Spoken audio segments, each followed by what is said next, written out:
மேல வந்துகிட்டு 10 லட்சம் கோடி கடன் இருக்குது. அது தெரியாம தான் முதலமைச்சர் வேட்பாளரை போட்டிக்கிட்டீங்களா? ஆர்கே நகர்மணி 10 லட்சம் கோடி கடன் இருக்கு அப்படின்னு சொல்லிட்டு சிஎம் சாருக்கு சிஎம் ஆகிறதுக்கு முன்னாடியே தெரியாதா? சிஎம் ஆனதுக்கு அப்புறமா தான் தெரியுமா? அப்புறம் எப்படி வேட்பாளராக போட்டியிட்டாரு அப்படின்ட்டு சீமான் சார் மட்டும் கிடையாது. ஸோ நிறைய பேர் வேலை வெட்டியில ஒரு கூட்டம் வந்து பேசிட்டு இருக்கு. அந்த கூட்டத்துக்கு நான் கேட்கிறேன், அந்த 10 லட்சம் கோடி கடன் யார் ஆக்குனது அது தெரியாதா உங்களுக்கு?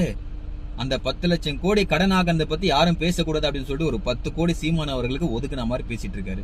அன்னைக்கு 2 பெட்டி வாங்கினார்ல, அவர் தம்பி கூட சொன்னாரு, அந்த 2 பெட்டி உள்ள என்ன இருக்கு அப்படின்னு கேட்டப்ப அதுல ஒரு பெட்டி உங்ககிட்ட தான் கொடுத்தேன் தம்பின்னு சொன்னாரு. ஸோ இதுதான் அப்போ அந்த கதை.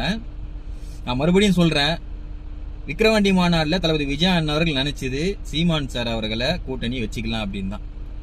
ஆனா ஒரு வார்த்தை ஒண்ணு விட்டார் சீமான் சார் அவர்கள், தம்பி ஒண்ணு அந்த பக்கம் இல்ல இந்த பக்கம் இல்ல நடுல நின்னா, அந்த ஒரு வார்த்தை விட்டோன்னா மக்கள் நினைச்சாங்க உன்னை கூட்டணியே வச்சு கூடாது கூடிய வச்சு கூடாதுன்னு சொல்லிட்டு தான் ஒரு சீட்டு கூட கொடுக்கல மக்கள்.